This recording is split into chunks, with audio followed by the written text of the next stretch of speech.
अस्सलाम वालेकुम and welcome to game set match. I hope आप लोग खैरियत से होंगे और अच्छे से अपना ख्याल रख रहे होंगे। Another day another show, but this show would be really special and I promise you आप लोग बहुत एंजॉय करेंगे आज के शो को। But before that I hope आप लोगों की ईद अच्छी गुजरी हो, आप लोगों ने ईद पे एंजॉय किया हो और ऑब्वियसली बहुत सारा भरपूर गोश्त भी खाया हो। सो आप दालों पे आ जाएं थोड़े दिन, ज़रा गोश्त वोश की अब जान छोड़ें। But yes, it was a wonderful break that we all got. और फेस्टिविटी तो यही होता है, जब फेस्टिव एक पूरा माहौल चल रहा होता है तो बहुत ही एक मज़ेदार माहौल हुआ होता है। एंड आई होप आपने हमारे ईद शोज़ को जो है वो एंजॉय किया हो, जहां मुइन खान एंड फैमिली, आज़म खान, ये लोग सब साथ मौजूद थे और हमने बहुत मज़े की बातें की थी। और अगर आप लोगों ने नहीं देखा तो प्लीज़ यूट्यूब पे वो अवेलेबल है। सो समा टीवी के यूट्यूब पे जाइए and do watch that Eid show as well. But moving on further, so segment की शुरुआत करते हैं, व्हाट्सएप इन स्पोर्ट्स की शुरुआत करते हैं। So what is happening right now in sports these days. So WhatsApp in sports में शुरुआत करते हैं। सो पहली खबर, और ऑब्वियसली पाकिस्तान क्रिकेट बोर्ड की जब हम बात करें, सो पाकिस्तान क्रिकेट बोर्ड में कुछ ना कुछ तो चल रहा है, कुछ ना कुछ तो हो रहा है। और जैसे ही ईद की छुट्टियां ख़त्म होती हैं तो कोर्ट की समाअत और लाहौर हाई कोर्ट ने क्या कहा और क्या नहीं वो आप लोगों से शेयर करते हैं। तो चेयरमैन पीसीबी के इलेक्शन होंगे या नहीं, मामला अब तक सुलझ नहीं सका है। और लाहौर हाई कोर्ट ने फ़ारिकीन की दलाइल के बाद भी बाद जो है वो हुक्म दिया कि जो सारी जो चीज़ें ये हैं कि हुक्म वापस लेते हुए उन्होंने बोर्ड को इलेक्शन कराने की इजाज़त दे दी है। ताहम केपी के हाई कोर्ट की बात करें और बलूचिस्तान हाई कोर्ट की बात करें तो इंतखाबात रोकने का हुक्म देते हुए उन्होंने फ़रीक़ैन से जवाब ज़रूर तलब करके रखा है। और साथ ही साथ लाहौर हाई कोर्ट ने पीसीबी इलेक्शंस के तमाम केसेस को यकजा करने के लिए दरख्वास्तें चीफ जस्टिस को भिजवा दी गई हैं। सो मूविंग ऑन फर्दर, और एक ये मूविंग ऑन फर्दर और अगली खबर अगर उसकी तरफ जाएं तो एशेज़, इस वक्त मैं कहूँगी कि अगर टेस्ट मैच का मज़ा आपने देखना और टेस्ट मैच एंजॉय करना है तो नथिंग बेटर देन दैट के एशेज़ में जिस तरह आमना सामना हो रहा है, एक तरफ टीम इंग्लैंड और एक तरफ the mighty Australians, and Australians are proving to be mighty again. ऐसा लग रहा है कि दोनों जो है ना, दो ईद है तो ऐसी एग्जाम्पल्स आ रही हैं कि दो बुल्स हैं जो आपस में टकरा रहे हैं और ज़ोरदार मुकाबला हो रहा है। मगर पलड़ा जो है वो ऑस्ट्रेलिया का भारी है।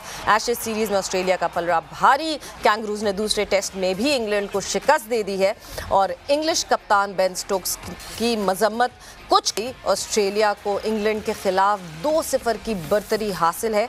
इंग्लैंड की टीम 371 रन्स के ताक़ुब में सिर्फ 327 रन्स पर ऑल आउट हो गई। बेन स्टोक्स ने 9 छक्कों की मदद से 155 रन्स की शानदार इनिंग्स खेली। मैच में बेयरस्टो का मुतनाज़ा रन आउट भी मौजूए बहस बना। बहुत बड़ी डिबेट है, मेरा ख्याल से आईसीसी को बड़ी क्लैरिटी लानी पड़ेगी इन चीज़ों में कि व्हेन वुड द बॉल भी डेड, और कैचेस के ऊपर भी बहुत ज़्यादा जो है बातें हुई। मगर ये बेयरस्टो का रन आउट तो जो है ये हम भी पास्ट में एक दफ़ा इसको फेस कर चुके हैं। इफ़ यू रिमेंबर फ़खर ज़मान के साथ ऐसा हुआ था।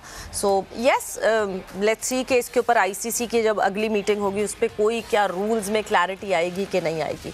मूविंग ऑन फर्दर, और बात करें वर्ल्ड कप क्वालिफायर्स की। सो वर्ल्ड कप क्वालिफायर्स में 2 मरतबा की आलमी champion West Indies world cup से बाहर, यानी वर्ल्ड कप में क्वालिफाई नहीं कर पाई। श्रीलंका ने मेज़बान जिम्बाब्वे को 9 विकेट से हराकर वर्ल्ड कप के लिए क्वालिफाई कर लिया है।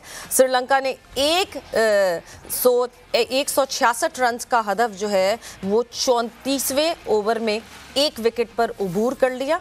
एंड इस तरह जो है श्रीलंका की ज़बरदस्त परफॉर्मेंस रही और जो है जिस तरह निशंका ने शानदार सेंचुरी बनाई। So yes, Sri Lanka is safe.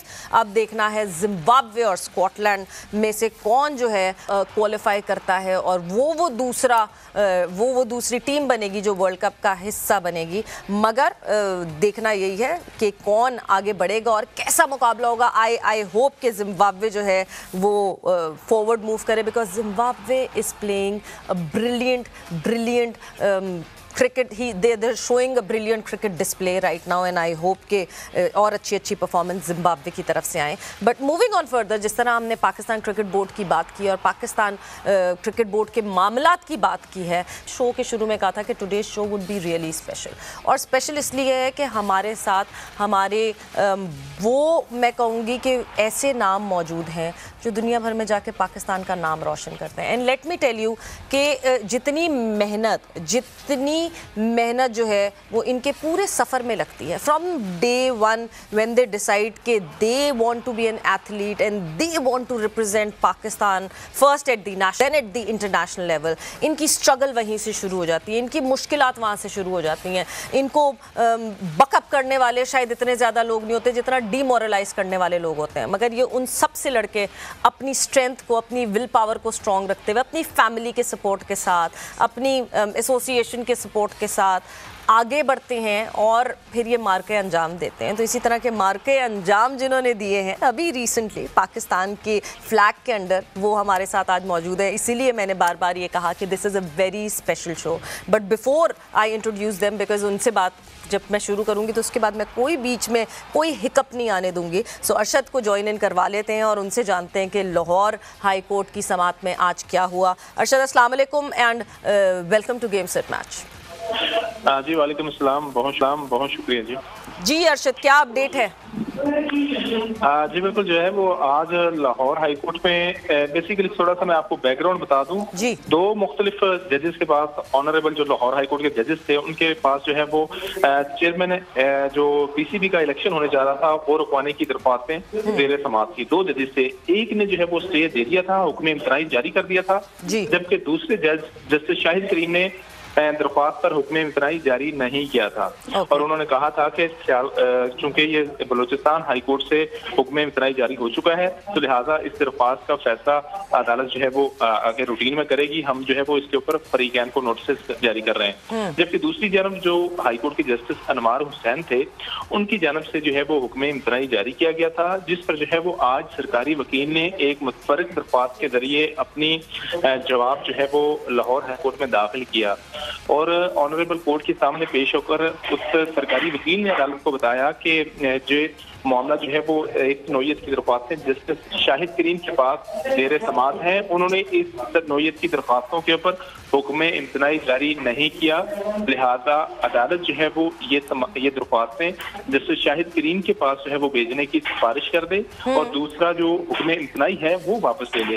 इस पर जो है वो जस्टिस अनवार हुसैन ने सरकारी वकील की इस इस्तदा के साथ जो है वो मुतफिक हुए और उनको ये जो दरख्वास्त थी उसको जो है वो chief justice Lahore high court को अर्साल किया और साथ ही ये सिफारिश की कि ये जो इस नौयत की तमाम दरख्वास्तें हैं वो जस्टिस शाहिद करीम के पास जो है वो फिक्स की जाए. और इसके साथ साथ अदालत ने जो है वो इलेक्शन के हवाले से जो हुक्म इम्तनाई जारी कर रखा था वो वापस ले लिया है.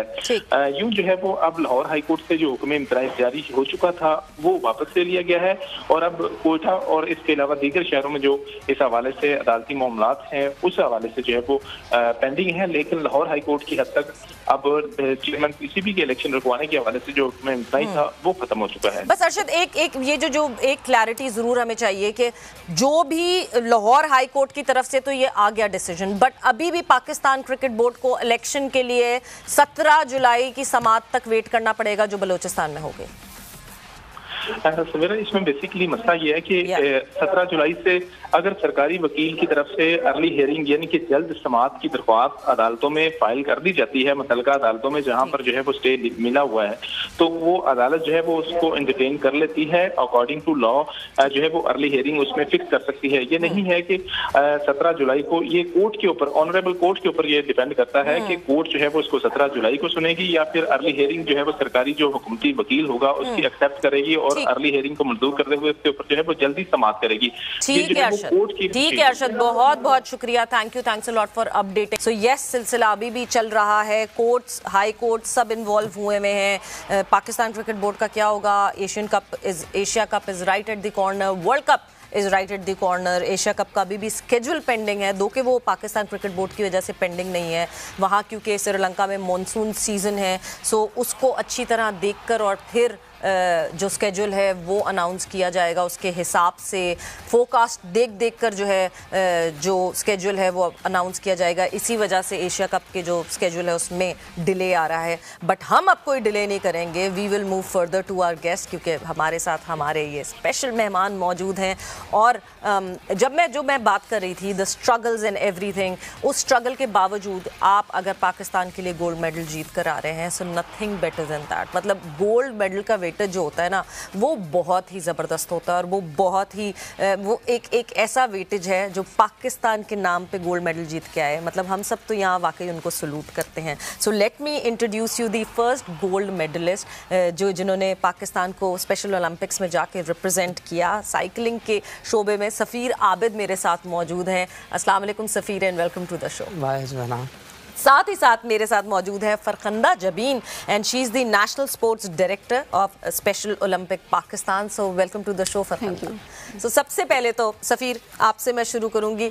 सफ़ीर को अचानक से कैसे साइकिलिंग का शौक़ हुआ? मैं तो बचपन से शौक था, मैं चाहती तब मैं बचपन से चाहती तलता था मैं, और बचपन में मुझे बहुत शौक था चाहती मैं तरूँ। हाँ।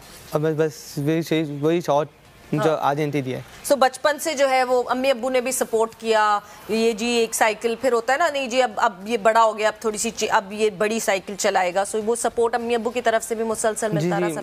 फिर मैं साथी चलाता था पैसे में से, फिर चलाना आ रही तो फिर बड़ी साथी ले ली मैंने। हाँ। तो चलाता रहा, वो भी मैं बचपन से साथी शौक था, मैं तो पहले से चलाता रहा। इंशाल्लाह पे मैं आगे तो अब मेहनत करनी है और आगे जाना है और जीतते आना है। ज़बरदस्त। और फिर जीत कर आप आए, जाहिर सी बात है जिस तरह आपने नाम रोशन किया है। बट ओलंपिक्स की जब मैं बात करती हूँ, जाहिर सी बात है दुनिया भर वहाँ मौजूद होती है।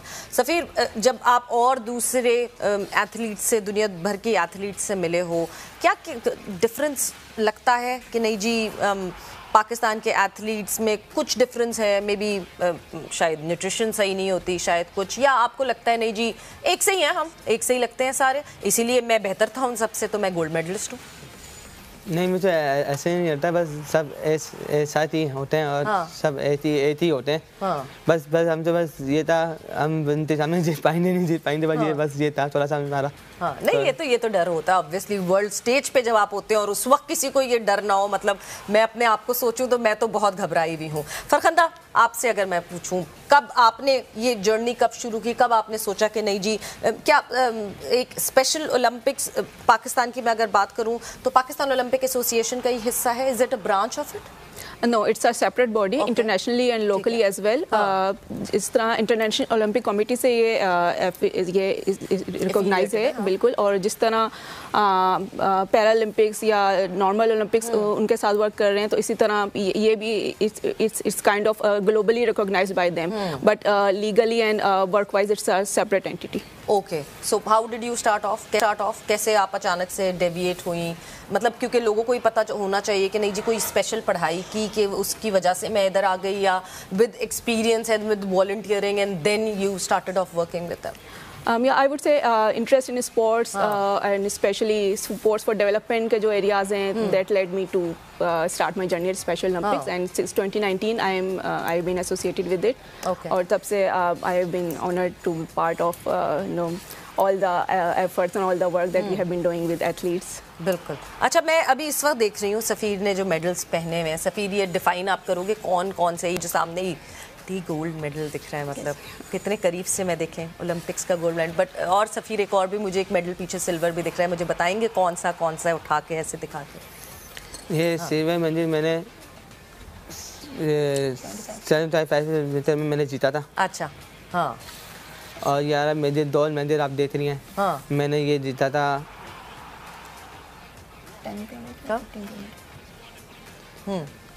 किलोमीटर में, मैंने 2 मेडल हासिल किया था। अच्छा, सो ये अभी वो करंट वाला गोल्ड मेडल है? हाँ, सफ़ीर ने 3 इवेंट्स में साइकिलिंग में पार्टिसिपेट किया था। एक 10 kilometre time trial, 15 kilometre road race and 25 kilometre road race. तो इसमें जो 25 किलोमीटर एक वन ऑफ द लार्जेस्ट और लॉन्ग डिस्टेंस कैटेगरीज, उसमें ही won silver medal, and 10 kilometre time trial में ही won gold medal, and 15 kilometre में ही वॉन 5th पोजीशन। ओ ज़बरदस्त भाई।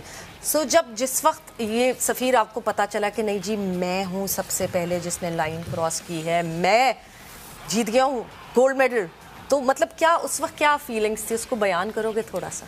मैं बस जब मैं जीता हूँ बहुत खुशी हो रही थी। मैं जीत गया हूँ और बस बहुत खुशी हो रही थी। हाँ, मतलब एक वर्ल्ड स्टेज पे कुछ कोई आंसू नहीं, कुछ भी नहीं, कुछ नहीं, बिल्कुल भी नहीं। सो सबसे पहले सफ़ीर ने जीतते ही जो है ऑब्वियसली जब फ़ोन वगैरह मिलता है तो किसको कॉल की सफ़ीर ने? सबसे पहले मैं मामा तो तौर तरी अम्मी तो बताया मैंने भाई जीत गया हूँ मैं। हाँ, फिर सब तो टाइम मिलता था तो तब तो मैं तौर तरीके से बताता था भाई मैं जीत गया हूँ भाई। हाँ, अम्मी ने क्या कहा जवाब में जब मतलब आपने बताया कि मैं जो है गोल्ड जीत गया हूँ मैं, क्या उस वक्त क्या उनके क्या तासुरात? बस अम्मी बहुत खुश हो रही थी। हाँ, बस मेरा बेटा जीत गया है। हाँ, बस खुश हो रही थी बहुत।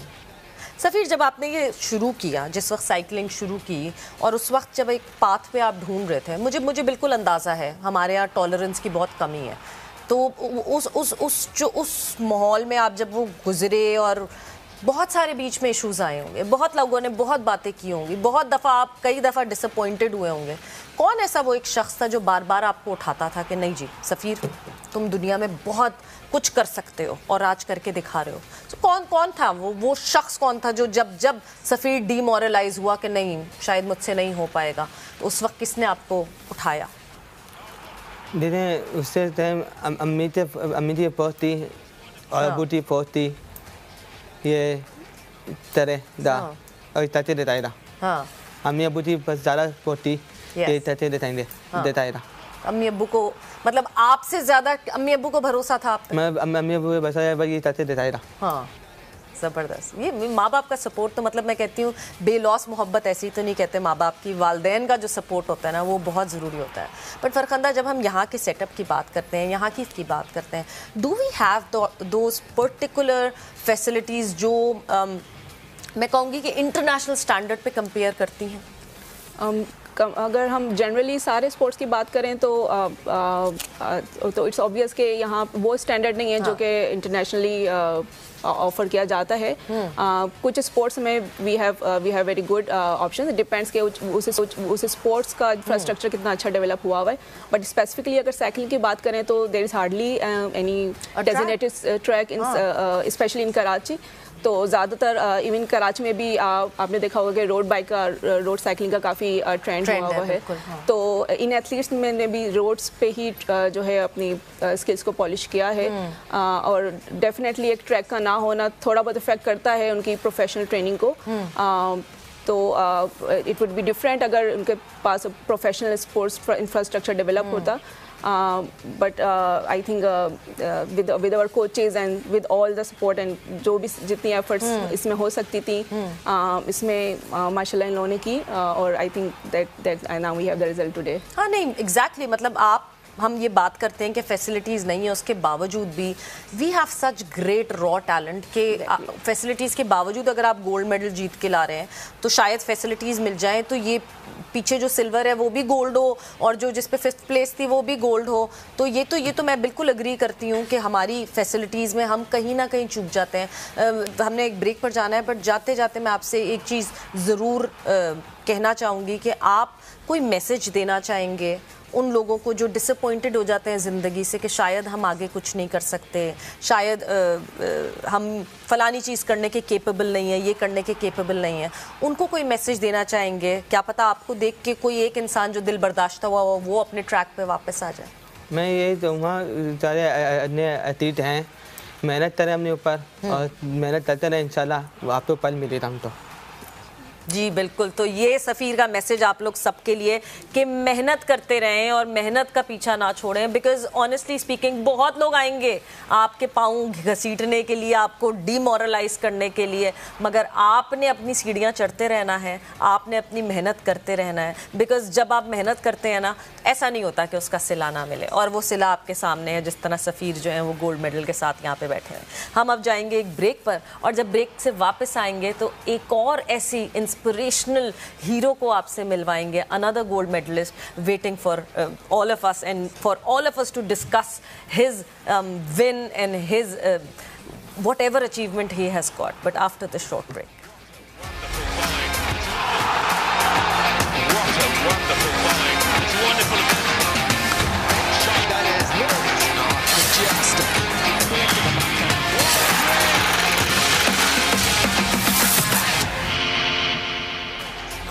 Welcome back to game set match. मैंने आपको जैसे शुरू में कहा था, we are having a special show today, और इसलिए स्पेशल कि हमारे वो हीरोज़ हमारे साथ मौजूद हैं जिन्होंने पाकिस्तान का नाम सर बुलंद कर दिया है, पाकिस्तान का नाम रोशन किया है, पाकिस्तान के फ्लैग के अंडर इतनी फतूहात कि जब मैं अगर वो मेडल टैली शुरू करूं, सो ये स्पेशल ओलंपिक्स में पाकिस्तान के दस्ते ने 11 गोल्ड मेडल जीते हैं, 29 सिल्वर मेडल्स जीते हैं, 40 ब्रॉन्ज मेडल्स जीते हैं, यानी 80 मेडल्स इन ऑल हमारा ये जो पूरा कंटिंजेंट गया था वो जीत कर आया है। और एक ब्रेक पे जाने से पहले एक गोल्ड मेडलिस्ट से मैंने आपको मिलवाया, सफ़ीर हमारे साथ मौजूद थे जिन्होंने साइकिलिंग में जो है वो गोल्ड मेडल हासिल किया, एक साइकिलिंग की दूसरी कैटेगरी में, दूसरी रेंज में जो है वो सिल्वर मेडल भी हासिल किया। मगर अब मैं दूसरे गोल्ड मेडलिस्ट से आप लोगों को मिलवाने वाली हूँ। And not just gold medalist, he has one gold, he has one silver, he has one bronze. मतलब मैं अब आगे उनसे ज़रूर पूछूंगी कि किसी और के लिए क्या कुछ नहीं छोड़ना था, सब पाकिस्तान की तरफ आना था। बट इससे ज़्यादा खुशी की बात क्या हो सकती है कि पाकिस्तान को ये सारे मेडल्स जो हैं वो मिले हैं। ऑल इन ऑल एक पाकिस्तान का बेटा जो है वो पाकिस्तान का नाम रोशन करके आया। सो मेरे साथ इस वक्त मौजूद हैं सैफुल्लाह सलंगी, जिन्होंने पाकिस्तान को रिप्रेजेंट किया स्पेशल ओलंपिक्स में in power lifting. So Saif, अस्सलाम वालेकुम and welcome to the show. वालेकुम। दूसरी तरफ मेरे साथ मौजूद हैं आसिफ अजीम साहब, who is the media manager of special olympic Pakistan. So अस्सलाम वालेकुम आसिफ साहब and welcome to the show. Thank you very much. So Saif, सबसे पहले तो खुशी का क्या हाल है, क्या कैसे कितना खुश है, जरा पता तो चले ना देखने से। मजा आता है, अच्छा लग रहा है जी। सो सैफ, जब आप वापस पहुंचे पाकिस्तान में, वो सफ़र तो पूछूंगी कि क्या हुआ, बर्लिन में क्या हुआ और कैसे वो मोमेंट्स थे जब आप जीते, मगर जब आप पाकिस्तान पहुंचे और जो वेलकम मिला और आपके अम्मी अब्बू भी मौजूद थे एयरपोर्ट पे, आपकी बहन भी मौजूद थी, कैसी फीलिंग थी उस वक्त? अच्छा, मजा आता है। हाँ, सब आता है। हाँ। फरमाइश क्या की थी अम्मी से कि मैं जब वापस आऊंगा तो ये खाना खाऊंगा, ये गिफ्ट लेके रखना, क्या फरमाइश की हुई थी? वो मैं मच्छी खाना मलाया, मच्छी लेकर। अरे वाह। और बस फरमाइश क्या थी? बोतल पेप्सी है बस। हाँ, ढोल। हाँ, और बस ये मोबाइल की फरमाइश मोबाइल भी ले है ना। हाँ, ये तो सैफ बिल्कुल। सो मिल गया मोबाइल जी। अरे वाह, ज़बरदस्त। आसिफ साहब, अगर मैं आपका एक्सपीरियंस पूरा पूछूं, जिस तरह ये कंटिजेंट हमारा बर्लिन गया और जिस तरह की मेहनत, जितनी डेडिकेशन से हमारे पूरा कंटिजेंट ने की, और वो आपको मेडल्स टैली में आपको पता चल जाता है कि मेहनत भरपूर हुई है। बट हम हमेशा एक बात करते हैं कि शायद इन लोगों को मौका मिलता है 4 साल ट्रेनिंग करने का, और ये रिगरस 4 साल ट्रेनिंग करते हैं। बट जब मैं ओलंपिक्स के दस्ते को देखती हूँ, उनको 4 साल का वो हमेशा जो है कंप्लेन करते हैं कि हमारा तो कैंप ही नहीं लगता, हमारा कैंप इतने 11th आवर पे लगता है, इसलिए मेडल्स नहीं आते। क्या ऐसा क्यों होता है? ऐसा इतना बड़ा डिफरेंस क्यों है? शुक्रिया सबेरा और समा का भी कि आपने इन पाकिस्तान के हीरोज़ को जो है ना सिर्फ ड्यूरिंग गेम्स भी, हाँ, और आज भी माशाल्लाह आप लोगों ने इनको बुलाया और पाकिस्तान समेत दुनिया को मैसेज दिया कि ये ही हमारे हकीकी हीरोज़ हैं जो इस वक्त हमारे साथ यहाँ मौजूद हैं। जहाँ तक आपका सवाल है, बड़ा डिबेटेबल और बड़ा तवील इसका जवाब है, मगर मैं उसको मुख्तसरन इसके ऊपर करूँ कि देखें, हर चीज़ के एक हवाले से कि पाकिस्तान ओलंपिक तकरीबन 40 के करीब फेडरेशंस का एक गुलदस्ता है, उसके ऊपर भी है। और फिर असल जो फेडरेशंस को प्रॉब्लम आती है वो आती है फ़ंड की। और पाकिस्तान स्पोर्ट्स बोर्ड से यानी कि अगर आप कहें कि एक इंटरनेशनल इवेंट्स की, तो वो ग्रांट का तो खैर तस्वर इतना है नहीं, इतनी वो मिले। बट स्पॉन्सरशिप अगर आप प्राइवेट सेक्टर के ऊपर जाते हैं तो वो इन गेम्स को, आपको पता है कि हमारे यहाँ क्रिकेट के अलावा अगर कौमी खेल हॉकी है, उसको स्पॉन्सरशिप नहीं मिल रही होती है, तो फेडरेशंस अपने तय कर रही होती है। पाकिस्तान ओलंपिक से जो मुमकिन होता है वो करते हैं। स्पेशल ओलंपिक पाकिस्तान इस हवाले से बड़ी लकी है कि उन्हें मैम रौनक लखानी जैसी चेयरपर्सन मिली, और उनके साथ जो उनकी पूरी टीम है, अभी आपके साथ जो है हमारे यहाँ फरखंदा जबीन थी, हमारे डायरेक्टर है इंटरनेशनल के तला ताहिर हैं, हमारी शमाइला इर्म है, हमारी फेडरल, इसके ऊपर ही एक पूरी एक टीम है, यास्मीन हैदर साहबा, ये पूरी टीम है जो कि इस चीज़ को, इस कॉज को लेके चल रही है। हाँ। और क्योंकि इसमें ऐसे जितने डिपार्टमेंट्स इन्वॉल्व नहीं होते, इतनी फेडरेशंस इन्वॉल्व नहीं होती हैं, तो ये एक ही अंडर द अम्ब्रेला जो है मेमरान खानी और उनकी पूरी टीम के साथ काम कर रहे होते हैं। और ये अगर आप स्टैंडर्ड की बात करें ना, तो ये मैं आपको सवेरा बताऊं कि इंटरनेशनल जो नॉर्मल ओलंपिक्स होते हैं इसमें बहुत सब 19-20 का फ़र्क रह गया। इतना टफ कंपटीशन है स्पेशल ओलंपिक के अंदर भी। दुनिया की यहाँ जैसे भी आपने बताया 176 कंट्रीज़ के लोग थे, भरपूर तैयारी से आए थे। और जिस तरह हमारे यहाँ बाकायदा कैंप्स लग रहे थे उस हवाले से, हमारे यहाँ रीजन्स के पहले इवेंट्स होते हैं, फिर हमारी नेशनल चैंपियनशिप भी होती है डिफरेंट इवेंट्स की, एंड देन उसके बाद कैंप लगते हैं। बच्चों ने रमज़ान में भी जो है वो कैंप अटेंड किए हैं जाने से पहले। तो इस पूरी टीम का, इन बच्चों का, इनके कोचेस का, बच्चों से जो परफॉर्म कराना है ना, वो उनके कोचेस को उनका क्रेडिट जाता है। और हर एक सेगमेंट में कैसा हूँ कि हर एक डिपार्टमेंट ने अपना अपना रोल प्ले किया। एडमिनिस्ट्रेशन का अपना रोल था, जिन्होंने 4 साल इनको जो है ना मोटिवेशन के साथ मसरूफ़ रखा डिफरेंट इवेंट्स के अंदर। देखिए इतने लोगों को साथ ले जाना, इनका वीज़ा प्रोसेस, इनकी रजिस्ट्रेशन, ये एक बहुत बड़ा काम होता है और ये अनफोर्सीन, ये नज़र नहीं आ रहा होता। तो वो जो एडमिनिस्ट्रेशन की टीम थी उसने अपना रोल बहुत अच्छा प्ले किया। कोचेस ने, रौनक की तो डेडिकेशन आपको दिखती है, आप उनका काम जब देखते हैं, आप जब उनसे कम्युनिकेट भी करते हैं तो आपको पता चलता है how dedicated she is. But Saif, coming back to you Saif, अगर मैं आपसे सबसे पहले तो मुझे ये मेडल नजर आ, मेडल्स दिखाएं और बारी बारी बताएं कि कौन सा किस कब का मेडल है, ये कहाँ, कौन सी चीज़ का? से होता है, सब होता है। जोर से बोलेंगे थोड़ा सा सैफ, इतनी दूर तक मुझे आवाज़ नहीं आएगी ना। ये स्क्वाट में जीता, बताओ।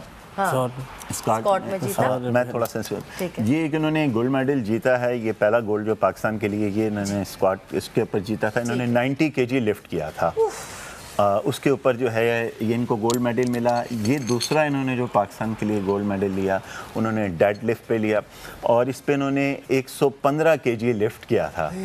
ये दिखने में बाज़ाहिर ऐसे नहीं लग रहे, लेकिन माशाल्लाह ये तो आप आसिफ साहब को उठा सकते हो करके। बिल्कुल उठा सकते हैं। तो ये इन्होंने उसके ऊपर लिया। उसके बाद जो है ये जो इनका सिल्वर मेडल है, ये कंबाइंड होता है, जब आप टोटल आपका वेट होता है वो 245 kg इन्होंने किया था, ये उसके ऊपर मिला। और जो ब्रॉन्ज मेडल है, ये याद है किस चीज़ में मिला था? जी, किस चीज़ में मिला था? इसमें बेंच प्रेस के अंदर मिला था ये इन्होंने। तो वो जो अब आपने स्टार्टिंग में बात की थी, उस अपनी वेट कैटेगरी में उन्होंने कोई मेडल किसी के लिए नहीं छोड़ा, सब पाकिस्तान के लिए लेके आए। एग्जैक्टली यही तो कह रही हूँ कि कोई मेडल आपने नहीं छोड़ा। मगर सैफ, जब आप वहाँ गए, वहाँ और एथलीट से भी मिले, एक्सपीरियंस कैसा था पूरा?